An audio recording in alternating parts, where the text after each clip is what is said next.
Here's Kevin again with another army. This time the Middle Imperial Romans, probably from about 200 to 350, and mostly under the reforms of Severus all the way to Diocletian. I don't know a lot about this period. A lot of reading shows that they wore the Laura Segmenta, some chainmail, and some others. But I I think this army is just beautiful, and it is a little bit different than the Imperial Roman as far as its look. And you'll see by the pictures that it's kind of a little bit more uniform for me. But I use this predominantly playing against my Sassanids and sometimes against the the Dacians. It just makes for a really wonderful game, and very, very hard to beat. These Roman legions just plug forward. Most people ask, how I put the armies together, how I base them, and basically I've got two different kinds of basing. One is the 40 millimeter frontage, kind of a very traditional WRG, or the old way of mounting it. Sometimes the basing was so nice that I just can't bring myself to ripping it up. But now I base everything on 80 millimeter frontage, and I move things around in units. But I really like this army, and it's from Forged in Battle, so I think their figures are absolutely stunning with transfers, and it's just a little bit of a different twist on the Romans. The next will be, of course, the late Roman army. I'll pull into view, and then the Byzantiums. But yeah, I just wanted to show this very small little army, and thought that you would enjoy it. So let's take a look at what I said when I was filming it.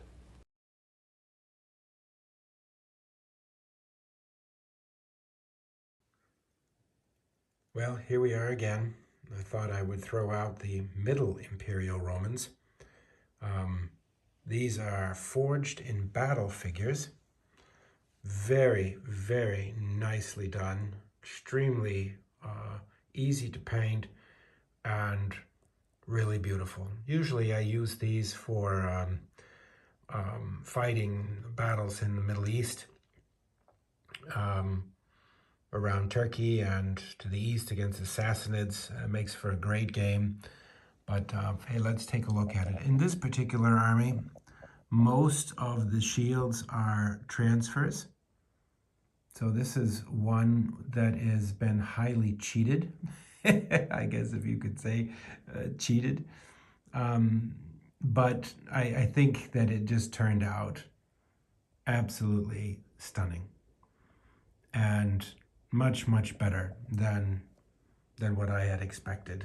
But this is Middle Imperial Roman Army, and I think that the units are still based on the old WRG system. I haven't yet rebased and converted it yet. I'm not sure that I will, but I think that it's just beautifully done just the way it is. I can still use it for Hail Caesar and for other games. Actually being based like this, I can play Infamy and other skirmish type games a little bit easier than on the big impetus bases. So I might leave it at this just to have a little bit of variety.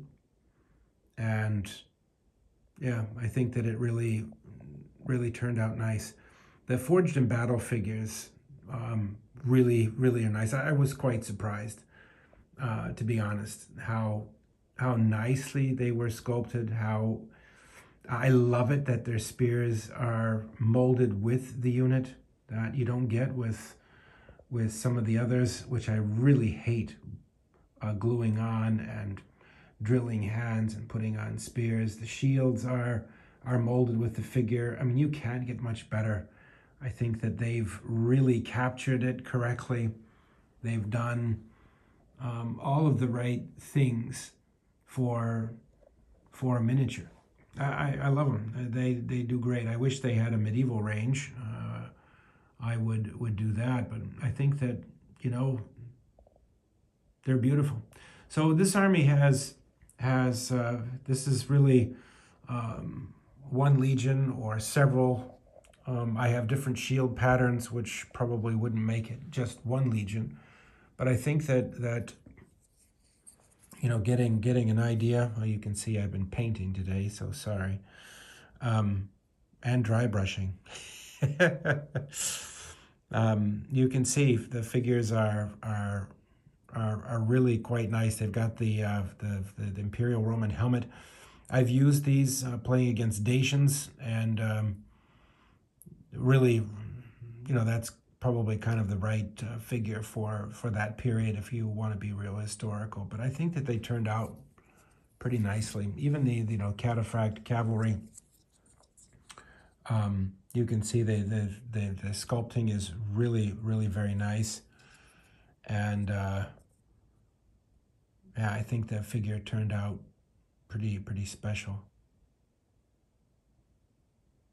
Yeah, I probably should have washed my hands before doing this video, but that's what you get when you paint, and we all know about painting.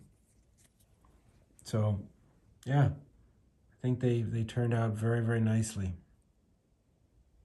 So I'm really proud of this this army here. That I have it. It's very nice, very nice indeed. But anyway, I'm trying to do my Romans and get through them. This one is particularly quite nice, beautifully done, and I'm very glad that I was able to pick it up. It's really nice. Anyway, I think, you know, between the late Romans and the late Romans, you have another army that's put in there. I would highly recommend this one. I mean, it's the later wars. You're transitioning now to the later period. This is probably around 300, and or later 200s, 300s, and really is a pretty tough army. Very tough to play against. Anyway, I hope that you liked it, and send some comments. And the next army to go up will probably be the late Romans, and then the Byzantines, and then we have completed the entire Roman lineup from the beginning to the end. Well, thank you for watching, and next army up are going to be the late Romans.